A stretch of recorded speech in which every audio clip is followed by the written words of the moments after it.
Test 1, 2. Test. Talk, say something, count to 3. Jarvis El-Amin. Okay. This man is drunk. Wait, am I drunk? I'm nobody. Yes, you do have a problem. God's got this. No, I got this. You're stupid. You're dumb. I'm a father. I'm a husband. I'm a son. I'm a leader. I am Marcus J. Scott. In the morning sun, feel the new day just begun. Chasing dreams when we run.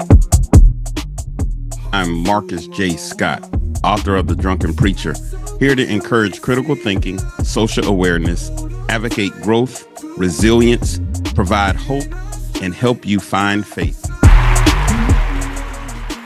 Welcome to the Drunken Preacher Podcast. I'm Marcus J. Scott, and man, I have a very special guest with me. Brother Jarvis El-Amin is here today. How you doing today? Everything is great, brother. Thank you. I'm very excited to be here. Man, it is good to see you. I really appreciate you. I first want to say thank you for coming. Ever since I met you a little while ago, I think it was on one of my father's earlier campaigns. Yes, it was. We kind of talked a little bit, and I kind of just admire how you're in the community, Yes. How you're for the people, and coming up under my father with that same type of mentality. I kind of always admired you just being in the community. So first, tell me how you kind of got involved in the community, especially here in the Tampa area. Okay, well, I'll tell you something. First of all, let me say your father, Bishop Scott, is a wonderful friend. Mm-hmm. He's from Macon, Georgia, and I'm from a town called Dawson, Georgia. Okay. And okay. Georgia people got that affinity with each other. And so I came to Florida when I was 16 years old. I spent 10 years in Miami. Okay. And when I was 14 years old, there was a new black nationalist group called the Nation of Islam that came through Georgia. They bought some farmland there. Okay. And they used to come down to the little town part of town looking for people to go out on the farm and work. Mm-hmm. And that's where I met the Muslims of the Nation of Islam. And at that time, you had to be 16 to join. I was 14 years old. Okay. And so when I came 16, your mother signed for you. I joined at 16. And that kind of introduced me to black nationalism, being black liberation struggle, elevating our people. Mm-hmm.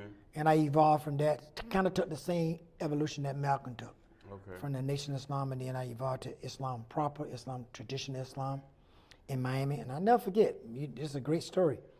I was working at a radio station, and Les Brown, the motivator, used to do motivation Mondays. Okay.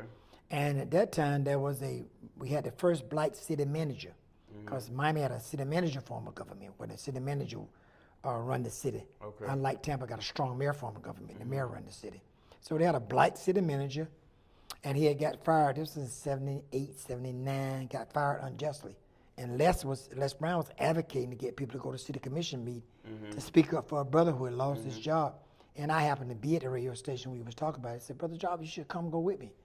And I went with him, and we all packed the city commission, and the brother got his job back. Okay. And that was my first taste of activism. Okay. With a great victory. You don't get victories like that in that world often. But and I was about 18, 19 years old, and so when I stayed there 10 years, I came to Tampa in '87 and jumped right in. Okay. All right. Well, that's an amazing story, and I kind of watched my father. He moved from Jacksonville, so while he grew up in Macon, came through Jacksonville. We moved here in like 1980, and just to watch my dad as he grew in the church. Yeah. And then once he got into politics, I saw just being in the community how important it was, and then somewhat through his lens, I saw how we could help individuals through policy. Yes. And so I kind of got interested in that, seeing him at a young age, and then I went off to the military, but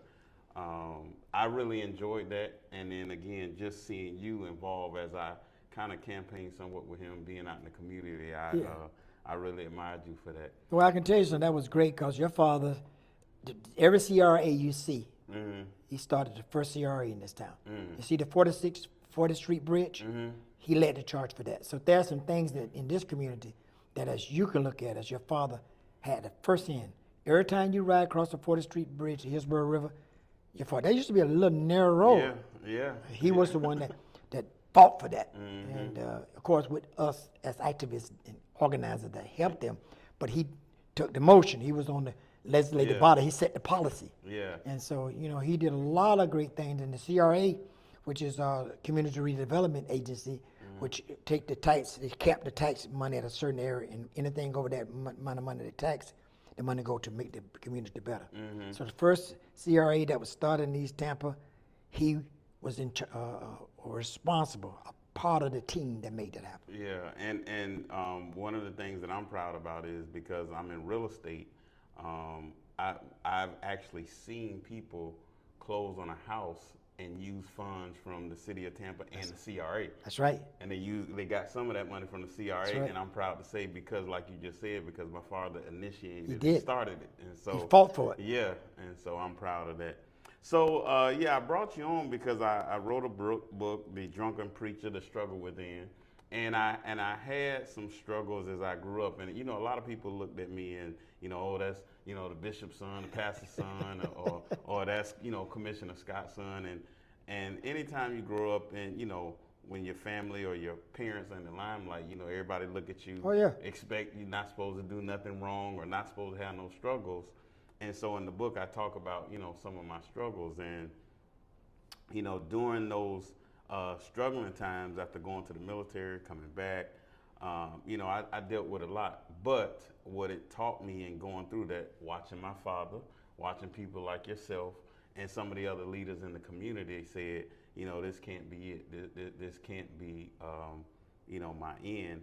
And so with people like my father, with people like yourself, and watching you, I had to kind of believe in myself, make that turn, and come around. So I want to ask you, have you ever had any situation where you had somewhat of a struggle similar, or that you had to make a turnaround and push through? Yeah, I'm gonna be in full transparency. I had a lot of struggles. I didn't have an alcohol problem. I was a womanizer. Okay. And even after I accepted Islam, and I struggled with still not, trying to shake off being a player. I mean, it was addictive. Yeah. And being in Miami at 19, 20 years old, I can only imagine. You can only imagine. It's so easy, Yeah. and it was hard to shake being a player. And my conscience dealt with me because I was in the mosque, and I always been a community person, but I couldn't shake it. And what happened was, all transparency, that's part of the reason I've been married so many times. I'm on my 7th marriage now. I've been with my wife now 13 years. Okay. And part of that struggle was not just being a womanizer, but also part of that struggle. And I had to go to counseling to find this out, and therapists. And that's why I can resonate with this mental health among black men. My mother was promiscuous. My mother had a man to pay the rent, a man to pay the light bill, a man to pay this. And I used to drive my mom around for all that. And I used to see how she talked to men with such disdain and disrespect. But I was a 19-year-old kid. And I said to myself as a little boy, I said, when I become a man, I would never let a woman talk to me like that. And so when a woman would just raise up at me and talk crazy to me, I'm out of there. And that was always the trauma that I was experiencing while I've been married so many times. Some of the women I left, that was good women. Yeah. But if they, in a bad point in our relationship, said something real crazy to me, I was out of there, bro. Never turned to being physical with them, like my father was physical with my mother. But I just separated from them. So that was a real struggle. And I had to take counseling. It's only been 15 years ago that I came to the conclusion was why I've been married that many times. I still suffer from the trauma. And so that was a real problem for me, being a womanizer and being able to find a mate that would make me happy. And I tell you this, I'll end with this. I tell everybody this.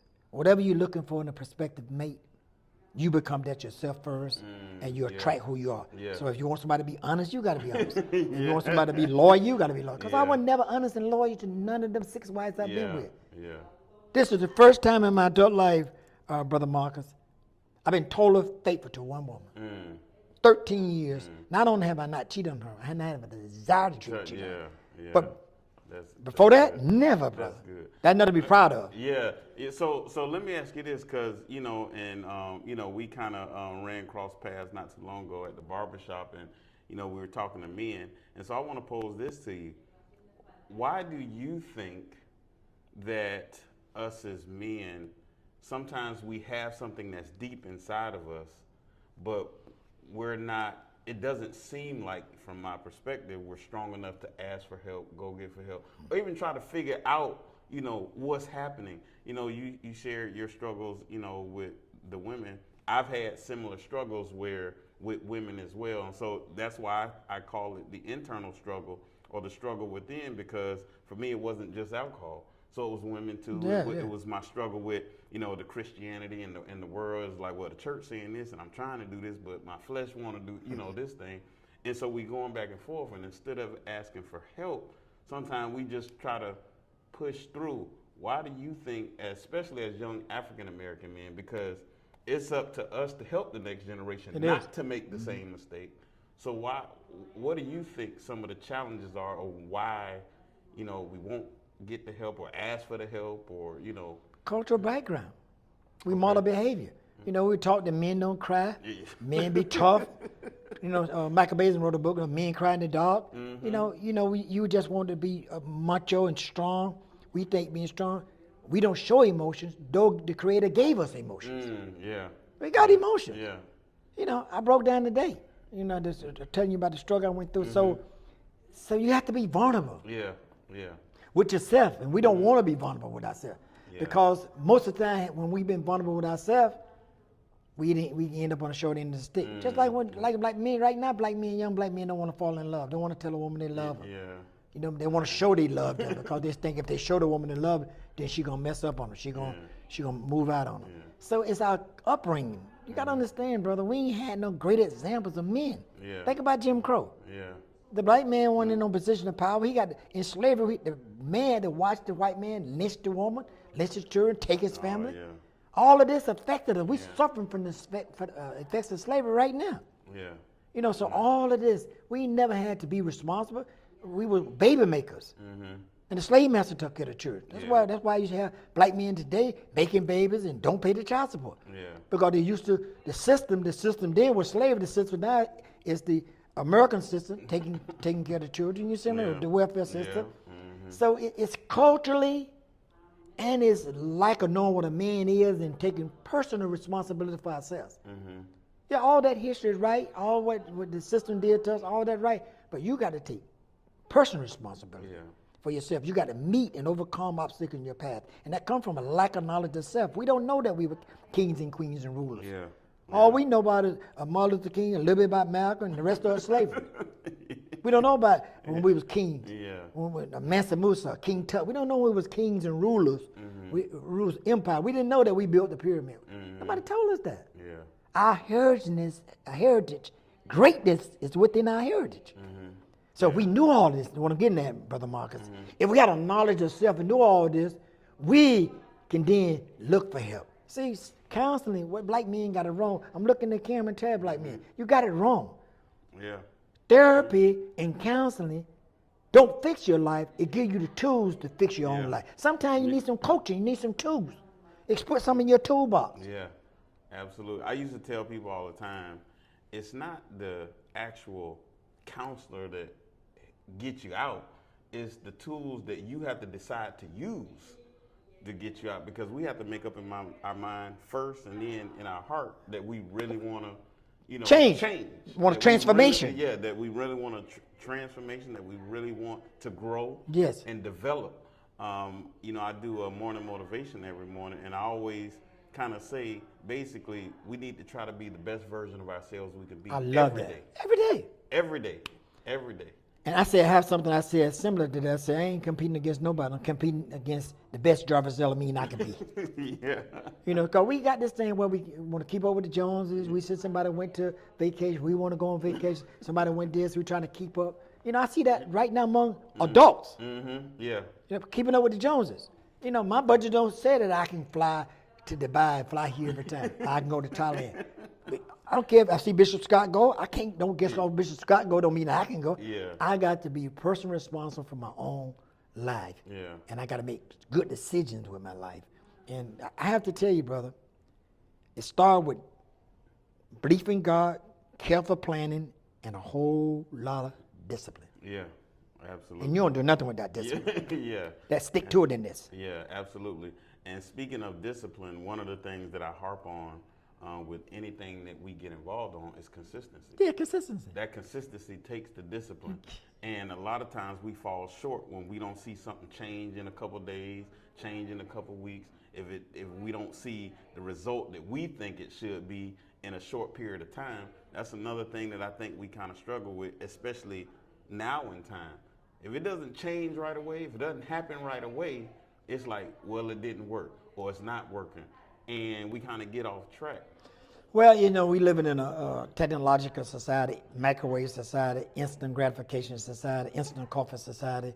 So we want instant results. But Rome wasn't built in a day. No. You know, in my faith tradition, it said, verily, verily, with difficulty come ease.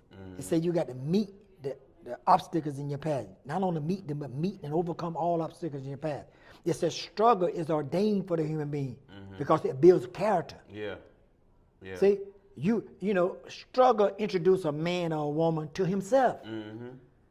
After struggle, you'll come up with some creativity that you didn't even know you had. Struggle will make you do it. Yeah. And so you have to face the difficulty and know that struggle is ordained by our Creator to build our character and make us better human beings. Yeah. And so, though we know when you're in the valley, it's rough in the valley, but the valley is also a point where you learn Yeah. to grow. Yeah. You got to be teachable, coachable. Yeah, absolutely. So I just gave a message about a week ago about we got to go down before we go up, and I used the analogy of a seed. When you plant a That's seed, right, you got it. grows in the ground first, in the dog. In the dog. Down and out. Underneath the soil, in the dog, all that dirt pressure that it's got to go through to create roots. That's right. And in order for it to grow tall, it has to have strong roots, Strong roots. strong foundation. That's right. And that's the struggle and the character that you're talking about. That's you know, exactly the what I'm struggle talking about. and the character building. And so I think a lot of times we miss that, especially as young black men. Like you said, this technical, logical society we're in, especially now with the internet. We see all this glamorous stuff and we want it immediately. And so I think that creates a whole nother struggle because I think some of the things we're struggling with just as a whole, we're seeing, like you said, the Joneses, we're seeing all these people what seems to be like a glamorous life because they done posted it on social media. There you go. That's true. But not really knowing what's behind after they post it, right? That's true. One of my mentors, because you talk about coaching and mentors, I have a mentor, and he said, yeah, you just seeing the smiling face on there, but you don't know what argument he just went through with the wife or, you know, the family member after they finished posting.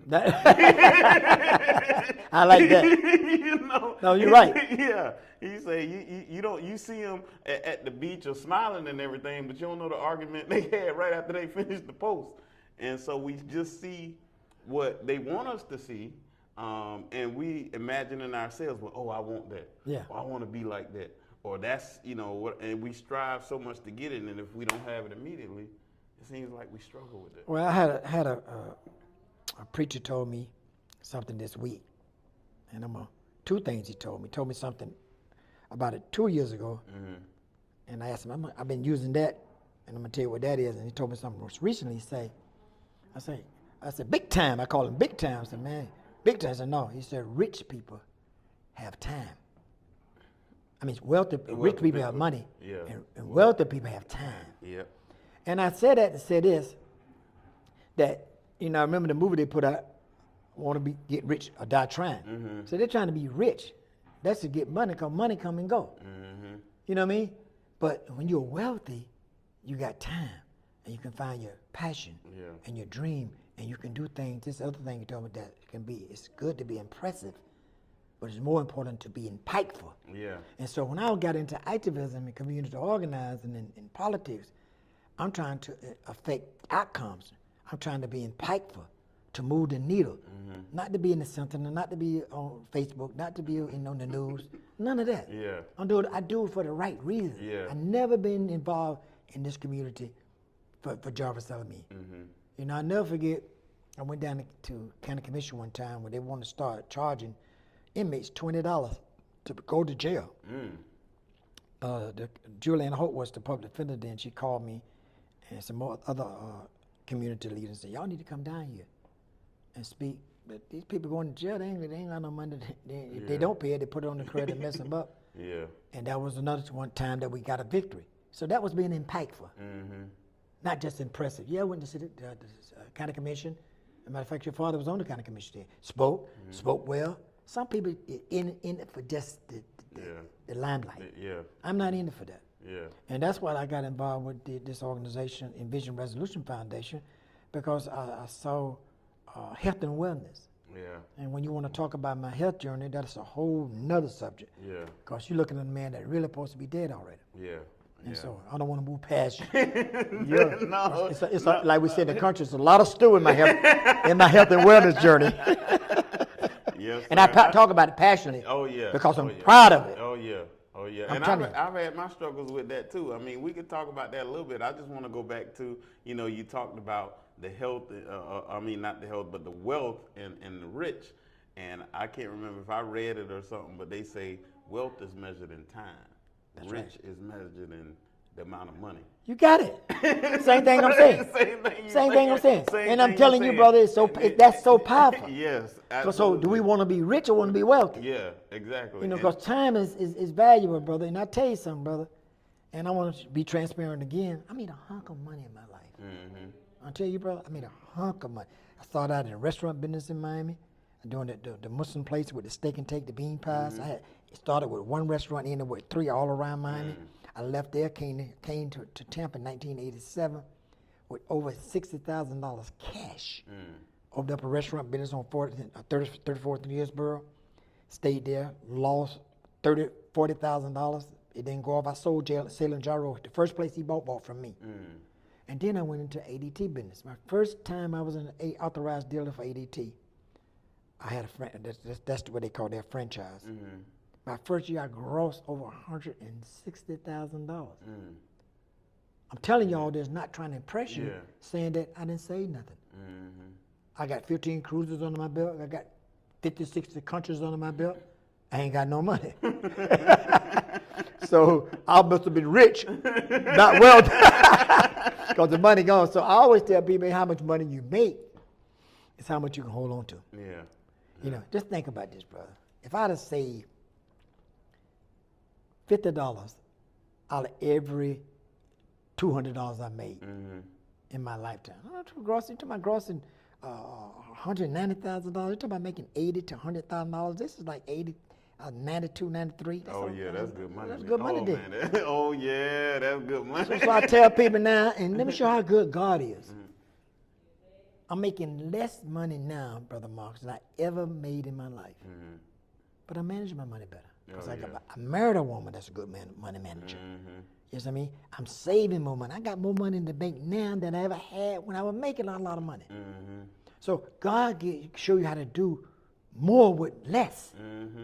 And my thinking, and I know, I live beneath my means. Yeah. I mean, when I was a womanizer, when I met a girl in Miami, I said, don't pack nothing. I fly out to New York just to go shopping for a weekend. I did that too. Went to LA for a weekend. That's high class right there. Oh, I was rolling. I'm serious. I was rolling. Yeah. And this is not to brag and not to glorify this. It's to show you how what womanizing. And then how it costs you. How it costs you. I mean, brother, so those experiences, I don't regret them though, Marcus. Because money come and go right now. I told somebody one time, I said, money don't make me, I make money. It's the utility of what you can do with money and the kind of quality of life you can have for yourself. So I know if I did it then, I can do it now, but I got a wife, brother.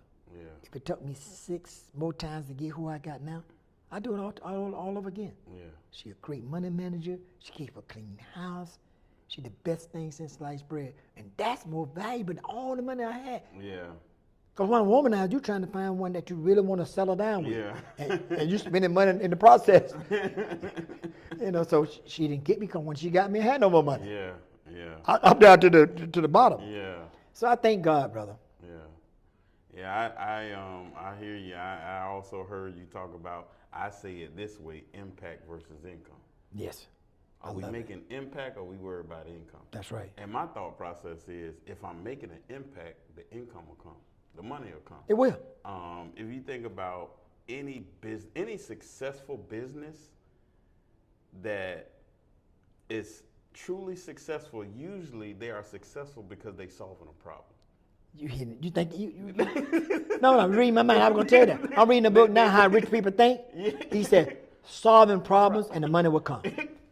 There you go. And I'm telling you, you're bright, brother. You're so bright. Great minds think alike. Yes, Because when sir. you start talking, I was gonna follow up with what I said, and you took it before I got to it.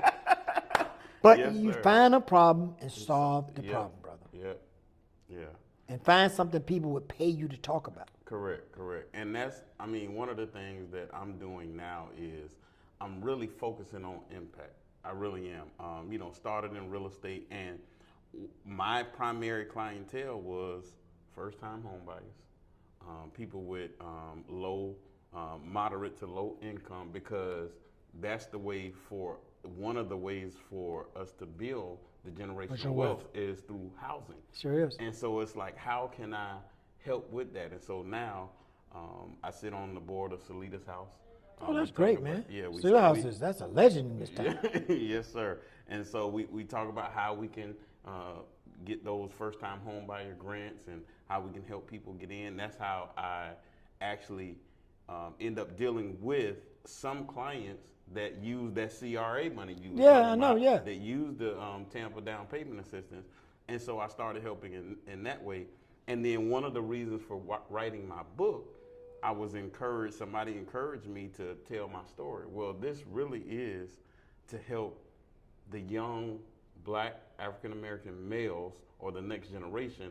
But like you said before, God is so amazing. I found that it's not just helping them. I've had colleagues come up to me and say, man, that was a really powerful book, and can I just sit down with you? Because we all go through some type of internal struggle. I've had older, successful white gentlemen who I didn't think would. I'm like, man, they ain't gonna like my book, and tell me that the book has inspired them, it's encouraging them, it has helped them make some changes. And so for me, that's impact. It is impact. And being very impactful. And I'll tell you something, brother. I'm glad you said that. Writing, podcasts, YouTube channels, all of that's the way forward now. Mm-hmm. And the truth of the matter is, I always know how preacher kids struggle. Mm-hmm. Yeah. Because this is most African Americans, not Muslims, they're Christians. Mm-hmm. They grew up in the church. So we had a different struggle. When I came in Islam, everybody in the family is Muslim, Christian, he don't eat no pork, he don't eat it. It was a whole nother struggle that we had having a religion, even though 80% of the slaves that came to America was Muslims. Kunta Kinte was a Muslim, they came from West Africa. So we have an Islamic heritage in our DNA, in our genes and chromosomes. But Christianity is the religion of choice for most African Americans. And so I struggled with that, and so now I didn't wear my religion on my sleeve. I said, it's not about what you say you do, it's about what you do. It's not about it's about your character. And so I became, sometimes people in Tampa don't know but one Muslim in this whole city, and that's me. Because even though I never tried to proselytize, I make an effort not to proselytize. Yeah. I make an effort to show character. So Muslims, we pray 5 times a day, and I have the app on. When my app go off, I walk out of the room and I go pray. Yeah. They see me in a chair praying. Yeah. Okay? When Ramadan come, they know Ramadan when I know Ramadan. They say, no, Jarvis ain't eating, he on Ramadan. You see? But that's the respect. Yeah, it is. That's respect. And even I go on sets now that all they used to have was swine. So if they doing food, they have some greens over there with smoked turkey. They have some other food over there that don't have pork in it. No, Jarvis, don't eat that. Eat this. But I say that to say this. It is not what you say, it's what you do. It's about our character. It said Muhammad the Prophet came to perfect, peace be upon him, perfect character. So let's become good human beings. Perfect our character, man. That's good. That's good. And a moral courage, moral character, being right is affinity to God. Yeah. I always said I wanted to be. What do I mean by that? Be the person I want to be. Not just I don't want to just do real estate. I don't want to just do preaching. I don't want to just do helping. I want to become it. There you go. So much so that you can see it as I walk. You can see it in my actions. I don't have to say nothing. I love it. And so, to your point, I just want to be.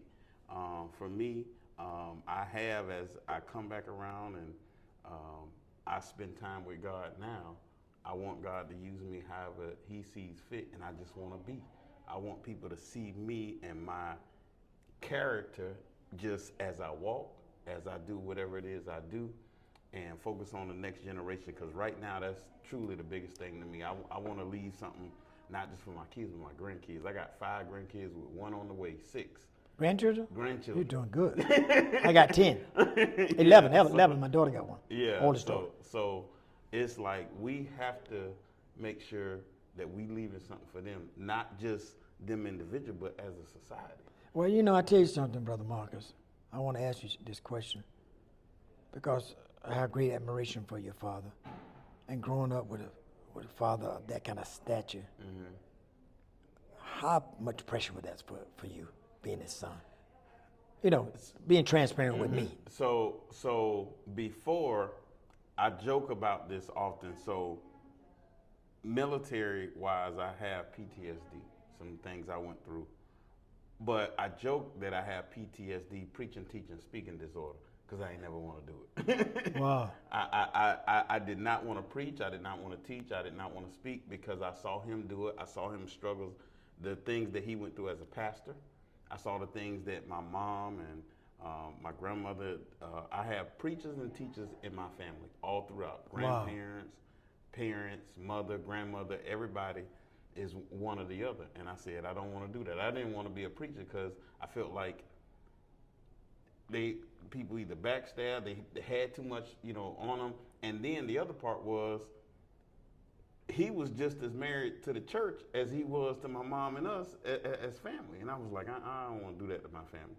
And then as far as the teachers, I was like, man, they got to deal with these kids. They don't make a lot of money. Sure don't make no money. So I don't want to teach either. And so those were things I did not want to do. But what about living in this light? And so here's the thing. The last few years, I don't look at it as living up or living in the light of my father. Good. I look at it as what God would have me to do. Thank you. Whatever that is. I'm proud of you. Whatever that is. And so it doesn't, so I've thought about political offices. I've thought about how much do I want to help in the community, how much, and it may go down, it may not at all. Some of my mentors are not here. They're in Atlanta and Detroit.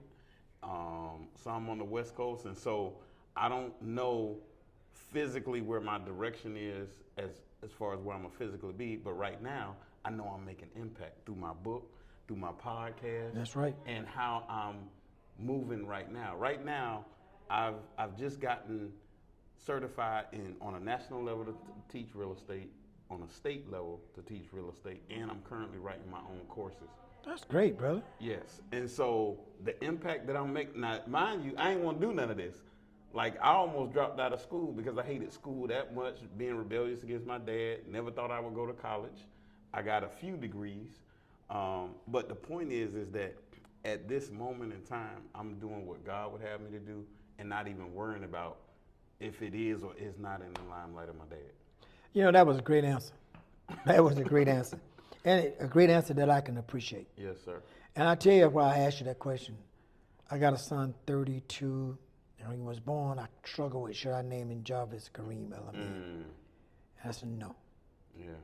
I said, I'm going to name him something else because I want him to live in my light. Yeah. So I gave him my middle name, and Saeed was a brother that I met when I was in Miami. He was a Muslim brother. He was sharp. He was a great sales guy. Saeed was so impressive. And he went off track. OD'd on drugs. Broke my heart because he was a mentor. Dressed sharp. He moved from New Jersey to Miami. And the Muslims at that time was in Philadelphia, New Jersey, New York, the Muslim was very strong there. So he came here, and the site was just, He was only one out of that group that took me under his wing and teach me how to sell. Everybody else was going out selling, making money. Nobody would help me to it. You know, from Dawson, Georgia, country boy in Miami, nobody would show me. He said, come on, you're going with me today. I was working at this little Muslim restaurant that I ended up buying. And so I named my son Saeed Kareem El-Amin. My name Jarvis Kareem El-Amin. Kareem means generous and noble. El-Amin means honest and trustworthy. Okay. So Saeed means happy and fortunate. And so it worked out great for me that he didn't have to live, because I never came in the community in Tampa to be blew up as a big name. It happened organically. Yeah. That I know a lot of people. And people look up to me and people see me, but that was never my intent. Yeah. And that could be painful to him, because he had some struggles. And I remember one time he got into some problem, and I made some calls and went down there to see the judge. He went before a judge that I did support. I didn't support her. And I didn't know how to. And God be my witness, brother. She treated me with dignity, brother. She asked me in the courtroom, Mr. El-Amin, what do you think I should do to help your son get on track? I want to hear what you're not saying. I'm going to do what you take your suggestion, but I want to hear it from you. I said, I think you need some counseling. think you need to come do some community service at the mosque. I think you need to do this. And she gave him that and some other things that she put in there. And that got him back on track. But that's about relationships. Yeah. See, this whole thing in society, brother, is about building relationships. Yes, sir. And networking increase your net worth. Yes, sir. So you got to always be, when I was in ADT business, I stayed on every set. I put my paper in my face, associate my face with what I do. When I was in the Florida Center, and I made sure when I saw the photographer, because I started branding my name. And 38 years today, my name is a brand at this time, because I intentionally did that. And it has ups and downs. It has its privileges. I mean, I got a lot of things done that, had I not been Jarvis El-Amin, could not been done. Yeah. And you have a chance to build that brand of Marcus Scott, not Bishop Thomas Scott. You're building your own brand. That's why when I saw you at the barbershop conversation and how you presented yourself, you know, most people that got a father that did things your father did, they're going to open up, they're going to lead with that. My name is Marcus Scott, Bishop Thomas Scott, my daddy. They're going to lead with that. I mean, you know, because that got value. They may realize they have value. But when I saw your father, I saw you. I saw him. I said, man, I saw your son, man. He doing good. He said, yeah, man. Marcus got himself together. I said, no, I like Bishop Scott. He said, what is that, y'all? He showed out on his own and didn't call your name at all. Know what he said? He said, I'm glad. So that made me feel good. Yeah, and that is, now I want to make him proud, but I want him to know that he taught me well enough to stand on. You stand on your own. That's what I'm talking about. That's what I want Saeed to be. Yes, and as fathers, make us feel good. Don't just ride on, our coattail, because you got to get your own identity. Yeah. Because what we suffer from as black men is identity crisis. Yeah. We can't find ourselves. We have a lack of knowledge of self. We don't understand our historical greatness, and we can't find our passion. You said, passion, you got to have compassion for people and a passion for what you do. Yeah. And I got both. Yeah. You got both. Absolutely. Well, I tell you, it's been an awesome time spending a few minutes with you. I appreciate you coming to see me. You got to come back.